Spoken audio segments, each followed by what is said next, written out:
말씀을 쫓아 사는, 우리가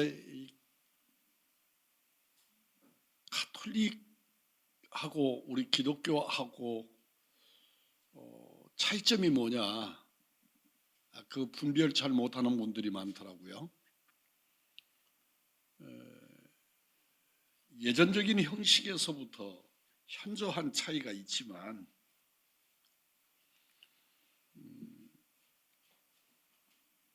우리 기독교는 우리 기독교를 한마디로 요약해봐라. 그러면 온갖 것으로 다 설명할 수가 있겠지만 말씀 종교라, 그렇게 표현을 합니다. 불교는 경전을 다 읽은 사람은 이 땅에 존재하지 않죠. 왜냐하면 그 경전이 계속 만들어지고 있으니까. 우리들이 보통 표현하는 법사, 이런 분들, 큰 스님, 이런 분들의 설법의 내용들이 다 경전으로 남기 때문에 그들의 경전을 다 읽을 사람이 없죠. 우리 이 기독교는 66권으로 하나님의 말씀이 종결되어 있지요. 그 후에 사도보다 더 위대한 하나님의 사람이 나타날 수도 있고 증거할 수는 있어도 그들의 가르침을 성경이라고 표현하지는 않지요.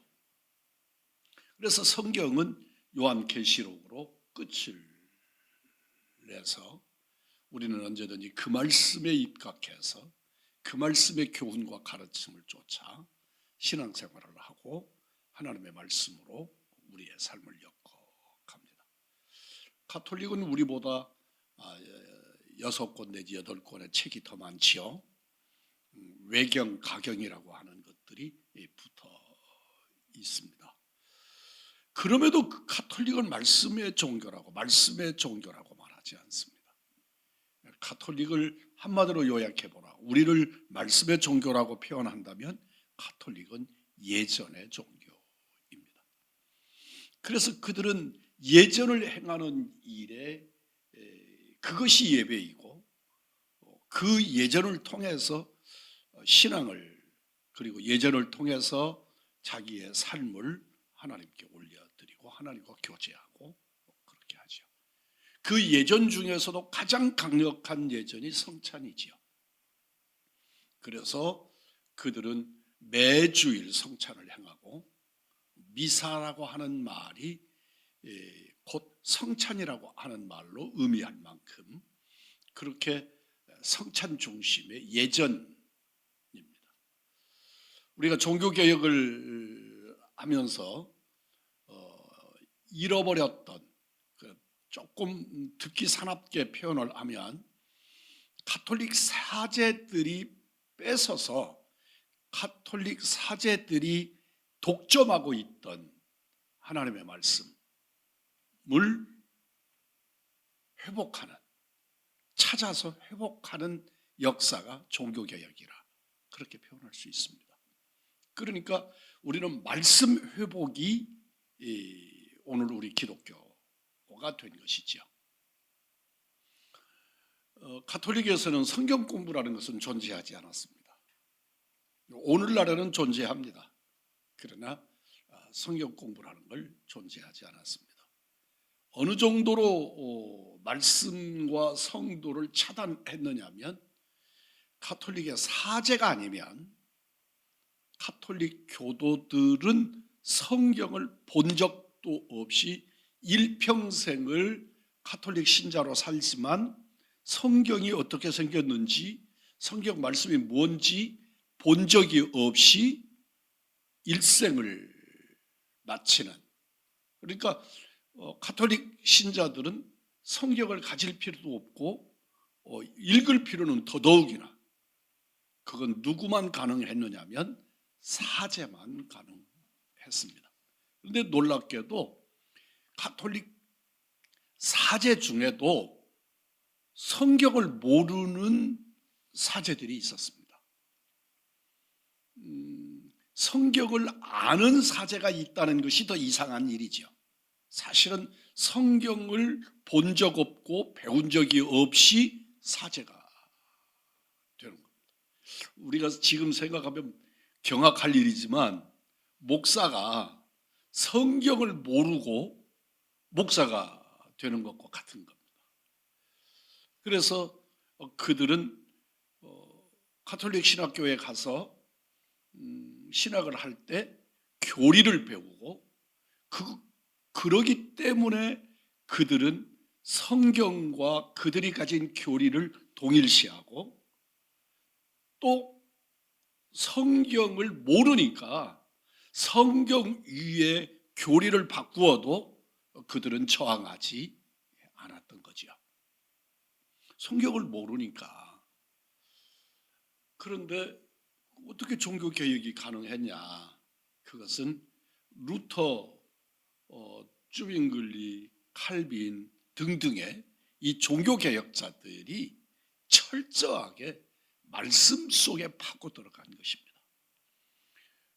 루터가 고백합니다. 그는 도서관에서 책을 뒤지다가 고서적 속에서 성경 한 권을 찾는 겁니다. 그리고 그 성경을 읽고 연구하고 그러다가 자기가 사제 노릇을 하고 있는데, 신부 노릇을 하고 있는데 신부로서는 알지도 못하고 들어보지도 못한 말씀이 성경 속에 있는 것을 보고 성경으로 돌아가야 한다. 우리가 이런 예전 또 우리가 여러 교리들 이런 것들이 아니라 말씀으로 돌아가야 한다 하고 주장하면서 일으킨 것이 종교개혁입니다. 잘 아시는 바처럼 가톨릭의 종교개혁을 일으킬 때도 실제로 루터가 가톨릭을 부셔야겠어. 이건 이대로 두면 안 돼. 이건 있으면 안 돼. 이렇게 생각하고 시작한 운동이 아니고 그는 가톨릭 사제로서 잘못된 것들은 바로잡읍시다. 그러니까 오늘날에 우리 기독교가 만들어지리라고는 상상도 못하고 그들이 가톨릭으로부터 내쫓길 것도 생각하지 못한 채 잘못된 것 내용들을 자기 교회이기도 하고 가르치는 학교이기도 한 그 예배당 문에다가 써붙여서 붙여놓고 시작을 한 것이지요. 성경은 그렇게 능력이 있습니다. 성경은 권능을 가졌습니다. 말씀은 능력이 있습니다.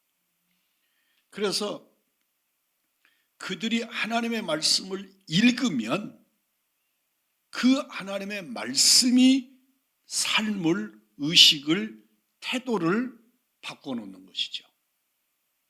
우리가 소설책 읽고 인격 변했다 그런 사람 들어본 적이 있습니까? 하나님의 말씀은 살았고 말씀은 능력이 있어서 하나님의 말씀을 읽으면 하나님의 말씀을 대하면 그 말씀이 우리의 인생을 우리의 인격을 바꾸어 버립니다. 오늘 성경은 우리들에게 이렇게 말씀합니다. 그리스도의 말씀이 너희 속에 풍성히 거하여. 오늘날 우리가 신앙생활을 하면서 하나님의 말씀과 대립하거나 하나님의 말씀을 멀리하는, 그래서 이제 요새 우리 교회도 그걸 다 잊어버린 것 같아요. 그런데 제가 요새는 영상 시대여서 이렇게 영상으로 하여튼 기본적인 재료라도 영상으로 띄워주잖아요. 그런데 주일날 성경을 제가 받들어서 봉독을 하고 우리 성도들이 일어서서 말씀을 아멘으로 받는단 말이죠. 화답한단 말이죠. 그게 초대교회 예배 형식이기도 합니다.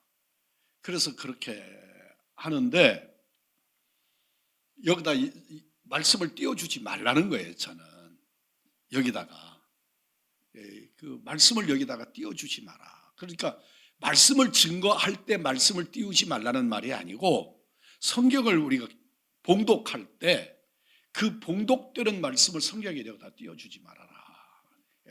왜 그러느냐? 첫째, 영상으로 여기다 띄우니까 성경을 안 갖고 다녀요. 교회 와도 예배를 드리는데 성경을 안 가지고 교회를 와도 아무런 불편이 없어요. 왜요? 찬송 다 띄워주지, 성경 다 띄워주지. 몸만 왔다 가는 거예요. 더더욱이나 이제 우리 명집사님 세련돼 가지고 아주 핸드폰으로 성경 찾아서 이제 이렇게 하는데 지금은 저 그냥 그러려니 하고 앞으로는 그것 탓할 수는 있는 시대가 도저히 이제는 그것 탓하면 안 되는 시대예요. 그러기는 하지만 처음에는 핸드폰을 열어가지고 그것을 보는데 이게 마음에 불편하고 걸리는 거예요. 그래서 성경 좀 갖고 다니라고 그러는데 뭐 이 시대에 어떡하겠어요. 심지어 우리 목사님들도요. 이게 제가 고발자인 것 같이 표현해서 죄송한데 노예를 오시는데 성경을 안 갖고 와요. 노예를 오시는데 성경을 안 가지고 온단 말이에요. 왜 안 가지고 와요? 핸드폰 속에 다 들었어요.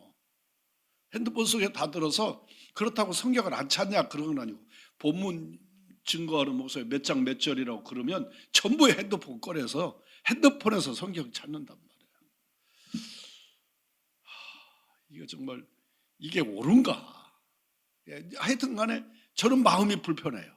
그래서 주일날 말씀을 봉독할 때 영상으로 띄우지 마라. 그러니까 요사이는 이제 이게 꼭 우리 교회가 도서관이 돼가지고 이제 뒤에 성경 찬송이 있어요. 그러니까 교회 와서 그거 꺼내 들고 와서 예배 드리고 이렇게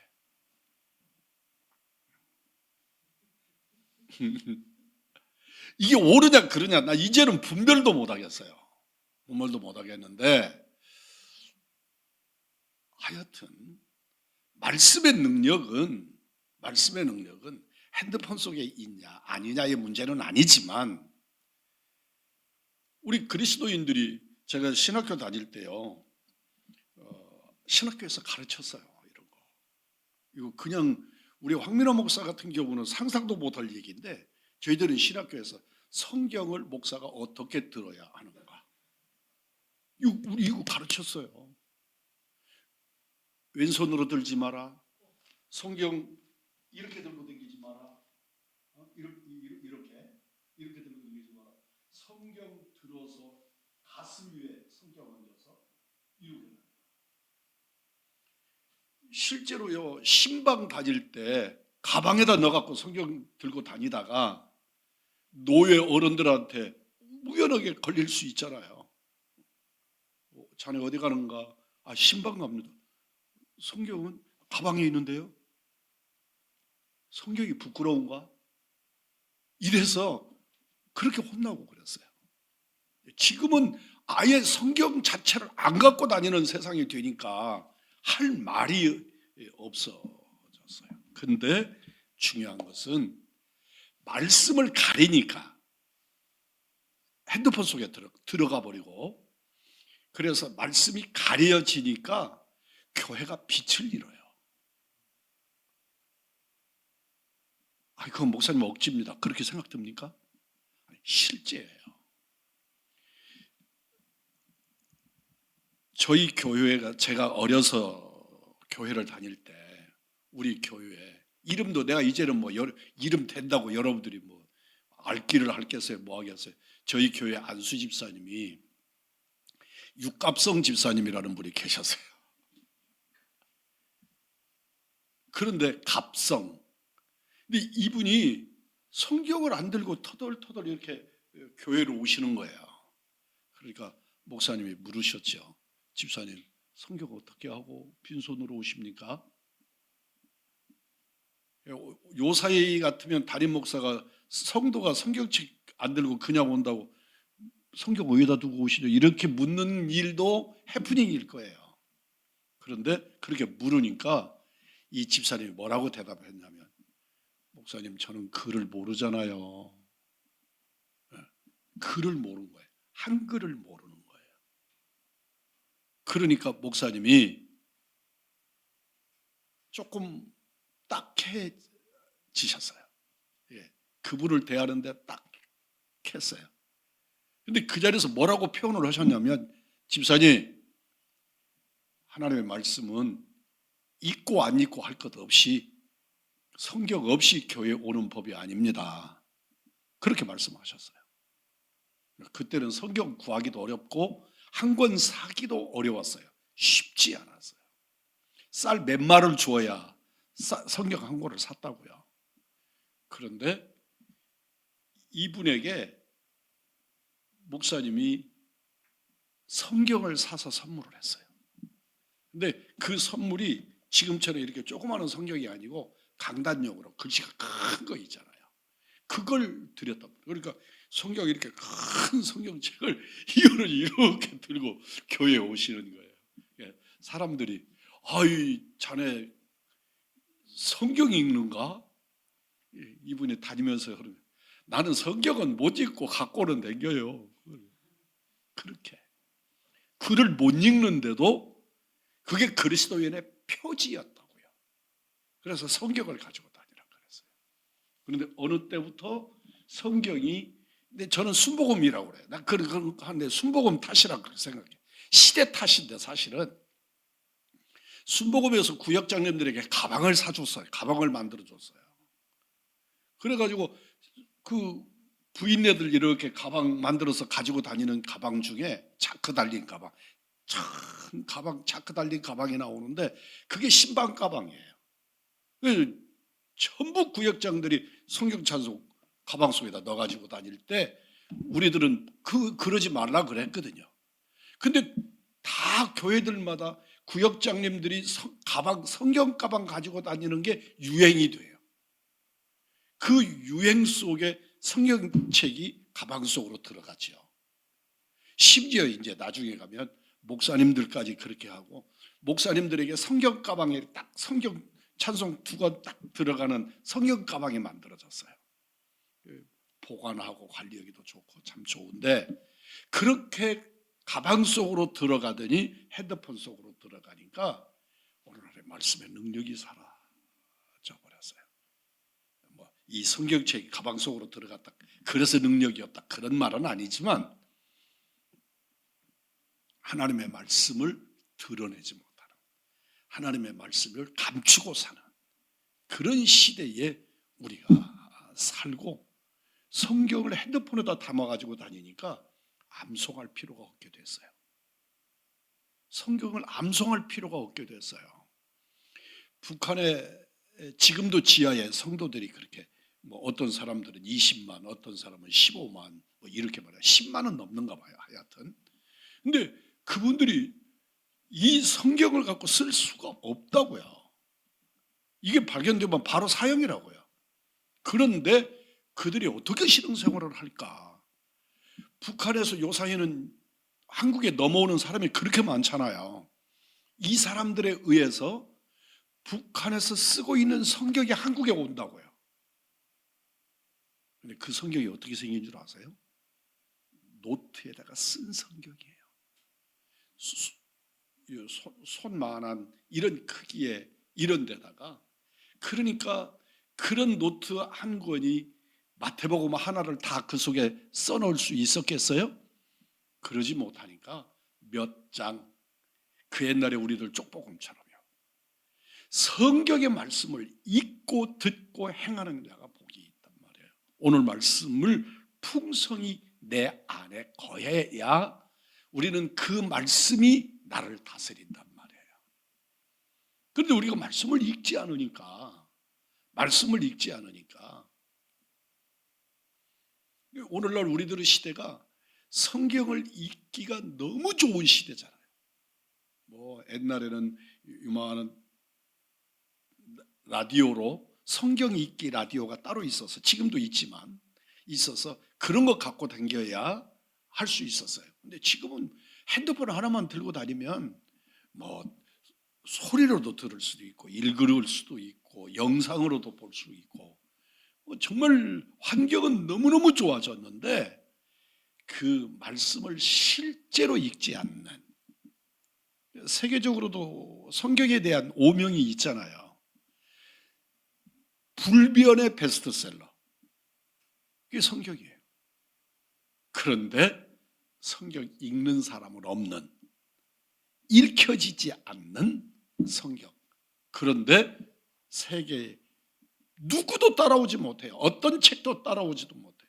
불변의 베스트셀러가 성경인데 실제로 성경이 신자들 속에 익혀지지 않는단 말이에요.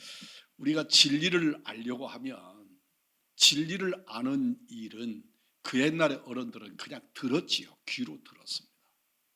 그러나 지금은 눈으로 보고 읽어야죠.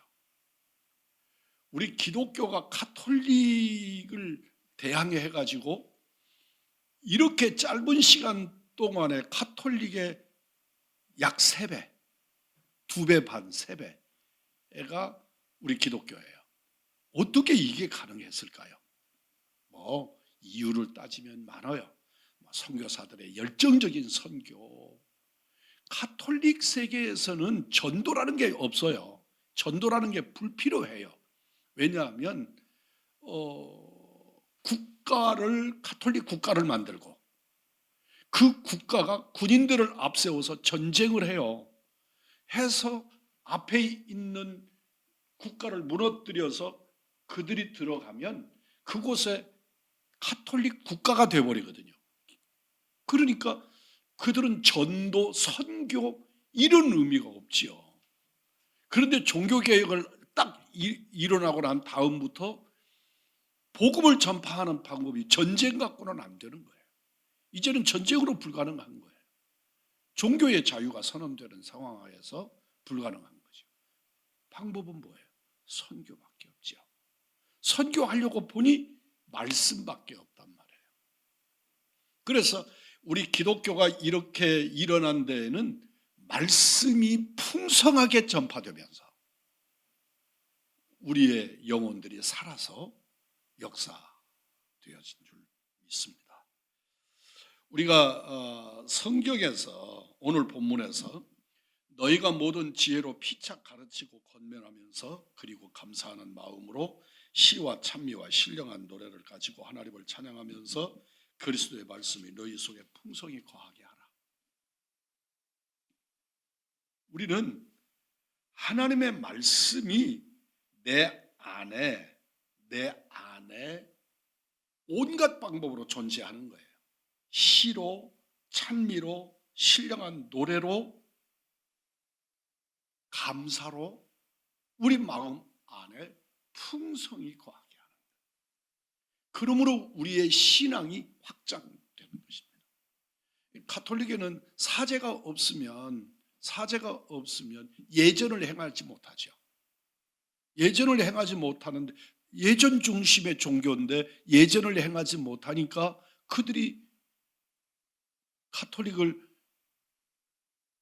우리들을 표현을 말하면 예배를 못 드리죠. 미사를 집례하지 못하죠. 근데 우리 기독교는 아니잖아요.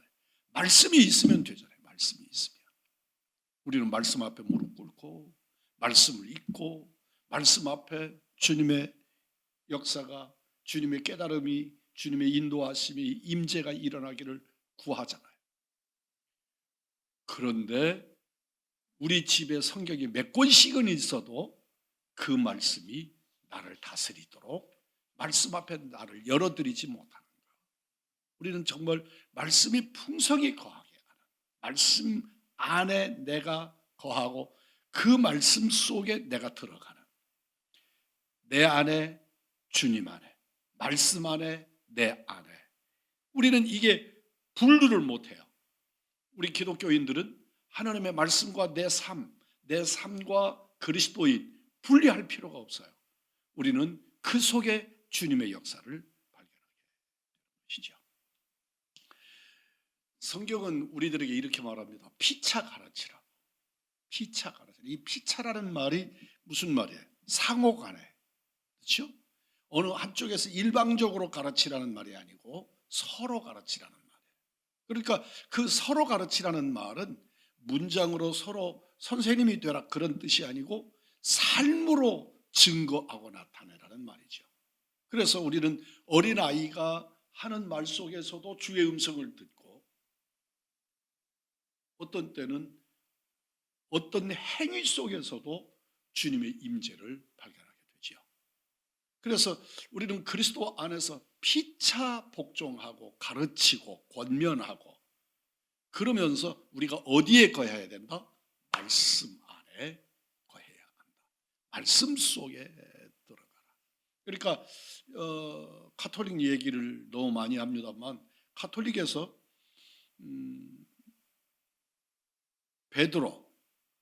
베드로가 교황 1대 교황이고 그 다음부터 사도권이 쭉 연결이 돼서 오늘의 교황까지 온다고 생각하죠. 그런데 실제로 그렇게 말하는 데는 마태복음 16장 16절의 말씀을 근거로 그들이 그렇게 주장을 하는 거거든요. 베드로가 고백하잖아요. 주는 그리스도시요 살아계신 하나님의 아들이십니다. 그렇게 고백하는 그 고백을 기점으로 해서 주님이 바요나 시몬아 내가 복이 있다. 이것을 알게 한 것은 혈육이 아니다. 하늘 아버지가 너에게 알게 하신 것이다. 그렇게 해서 반석위의 교회를 세울 것이라고 하신 이 말씀을 근거로 해서 베드로가 교황이고 그 예수님에게로부터 그 수익권을 받았다. 그렇게 생각을 하는 거거든요. 그런데 우리는 어떻게 생각합니까? 우리가 어떻게 생각하는 게 아니고 성경은 어떻게 가르칩니까? 사도 베드로의 신앙의 고백이 교회이고 그 신앙의 고백의 터 위에 하나님의 교회가 세워지는 것이다 라고 믿는 것이죠. 그러니까 그들은 사람이고 우리는 말씀이고 그런 것이죠. 우리는 철저하게 말씀 속으로 들어가야 합니다. 우리는 그 말씀 속에 말씀이 육신이 되어 오신 분이 우리 주님이시고 그 주님이 우리들에게 선포하신 것이 말씀입니다. 초대교회 성도들은 오늘날 우리들처럼 성경을 가지고 있지 못했잖아요. 성경을 가지고 있지 못하고 성경을 이렇게 널리 전파할 수도 없었지요. 인쇄술이 없으니까 다 필경해야 되는데 오늘날 우리들처럼 이런 종이가 있는 것도 아니고 그러니까 그들이 할 수 있는 게 파피루스고 양피고 그래서 성경 한 권 쓰려고 그러면 득에다 짊어져 지게꾼 한 지게꾼 짐이 되고 그러는데 그거로 누가 개인이 소장할 수가 있겠어요? 성경을 읽을 수가 없었어요. 그러니까 그때는 사도들이 증거하는 하나님의 말씀을 읽고 인격이 변하고 삶이 달라지고 그랬던 것이죠. 그 시대의 사람들은 하나님의 말씀을 전해지는 하나님의 말씀으로 신앙생활을 하고 인격이 그리고 영혼의 거듭남을 입었다면 오늘날 우리들은 인쇄된 하나님의 말씀으로 그 말씀의 깊이 속에 들어가야 하죠. 말씀이 육신이 되어 우리 가운데 거하시는 그 주님이 말씀 속에 있기 때문에 말씀을 통해 역사하시기 때문에 오늘 우리들 가운데 말씀이 전파되어야 합니다.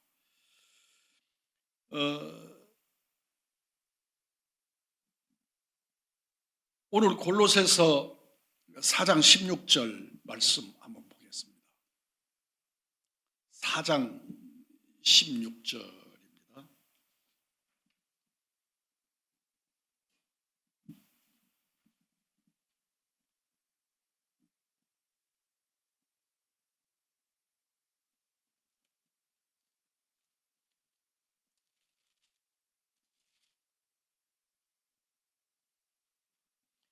제가 읽겠습니다. 3장 16절을 지금 제가 4장이라고 그러죠.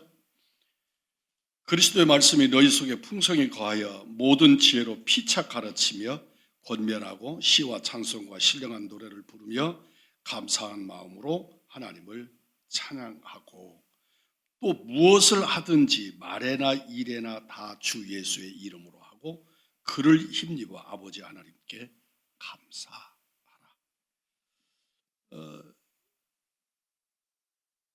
사도는 유한한 존재니까 그가 있는 곳에는 한계가 있지요. 그는 돌아다니기도 하고, 그런데 그들이 한번 증거된 말씀을 심령에 붙잡고 일생을 사는 참으로 위대한 일이지요. 우리는 성경을 옆에 두고도 읽지 않지만, 그리고 또 아무 때나 펼쳐볼 수 있지만, 그때는 한번 증거받은 말씀을 심령에 새기고 이 말씀으로 일생을 사는 이들이 얼마나 위대했는가, 우리 믿음의 선배들이 얼마나 위대했는가를 깊이 생각해 보셔야 합니다. 초대교회 성도들은 듣고 은혜 받은 것을 기억하고 믿음이 어린 자에게 전해 주었을 것이고, 서로에게 마음의 생각과 느낌을 나누면서 의례에 참여하도록 했을 겁니다. 저는 어려서 시골에서 신앙생활을 해서 그 부흥강사 목사님이나 이런 분들이 오셔서 말씀 한번 증거하면 그런 말씀을 듣기 위해서 보따리찜을 싸들고요, 전주 시내에 있는 큰 교회, 이런 교회에서 부흥회를 하면 우리 보따리찜 싸들고 그 교회로 갔단 말이에요. 가서 그곳에서 천막치고, 그 교회 뜰 밖에서 천막치고, 그렇게 사교교회에 참석을 하고 의뢰받고 그랬습니다. 그리고 그 말씀이 부흥회를 이렇게 지금처럼 여유롭게 못하고 몇 년 만에 한 번씩 부흥회를 하고 하니까 그 동안에 거기서 받아 적느라고, 그래서 사교교입니다. 받아 적느라고, 받아 적은 말씀이 노트가 정말 새카매지고 글자가 볼펜이 없고 전부 연필이었으니까 그게 이렇게 그 지경이 되도록 우리는 그 전해진 말씀을 읽으려고 노력했던 기억이 있습니다. 사랑하는 성도 여러분, 오늘 제가 원고하고 전혀 상관없이 말씀을 증거했습니다. 원고는 준비를 했는데 원고하고 상관없이 말씀이 됐어요. 그런데 여러분들 기억하실 것은 우리는 말씀에 풍성해야 한다. 우리는 말씀의 깊이 속에 들어가야 합니다. 그리고 그 말씀이 내게 아멘이 되어야 합니다. 언어적 아멘이 아니고 삶의 신앙의 고백으로서의 아멘이어야 합니다. 그래서 하나님의 말씀이 내 영혼을 울리고 울림받은 내 영혼이 주님을 향하여 바른 고백과 삶으로 나타내지도록 드려져야 한다. 이 저녁에 우리 성도들 하나님의 말씀을 새겨 가지면서 이렇게 오징어 씹듯이 씹고 되새기고 씹고, 그러면서 그 하나님의 한 구절의 말씀을 붙들고 몸부림하고 감격하고 그럴 수 있는 말씀의 사람들, 말씀 앞에 이렇게 담궈진 그리스도인들이 되시기를